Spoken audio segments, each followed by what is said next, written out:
राजस्थानमध्ये शाळकरी विद्यार्थ्यांचा मुंडन केल्याचा व्हिडिओ सध्या चांगलाच व्हायरल होतोय। या लहानग्यांनी मुंडन का केलं याचं कारण ऐकलं तर तुम्ही त्यांचे कौतुक केल्याशिवाय राहणार नाही। हे नेमकं कारण काय आपण या रिपोर्टमधून समजून घेऊया।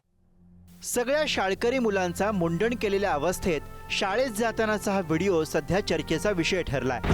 हा व्हिडिओ आहे राजस्थान जिल्ह्यातील जोधपूर तालुक्यातल्या एका गावाचा।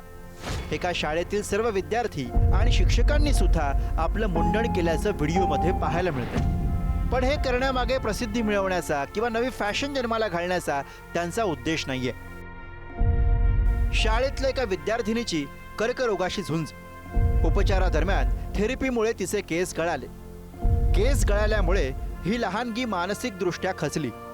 केस गळाल्यानं इतरांपेक्षा वेगळे आहोत ही भावना निर्माण झाली। विद्यार्थिनीला एकटेपणा वाटू नये यासाठी शाळेनं पुढाकार घेतला। शाळेतले सगळे विद्यार्थी आणि विद्यार्थिनींनी मुंडन केलं। विद्यार्थ्यांसोबत शाळेतल्या शिक्षकांनी सुद्धा मुंडन करण्याचा निर्णय घेतला। शाळेतील कर्करोगाशी झुंज देणाऱ्या विद्यार्थिनीचं मनोबल वाढवण्यासाठी सर्वांनी हा अनोखा आणि संवेदनशील उपक्रम राबवलाय। एका कर्करोगाशी झुंज देणाऱ्या विद्यार्थिनीला नैराश्य वाटू नये यासाठी घेतलेला हा निर्णय खरोखरच कौतुकास्पद असाच म्हणावा लागेल। या शाळेतल्या विद्यार्थ्यांचं, त्यांच्या पालकांचं आणि शिक्षकांचंही आता सोशल मीडियावरती प्रचंड कौतुक होत आहे। सामाजिक संवेदनशीलतेचे आणि सहानुभूतीचे हेच धडे या विद्यार्थ्यांना आयुष्यात खूप मोठं करतील।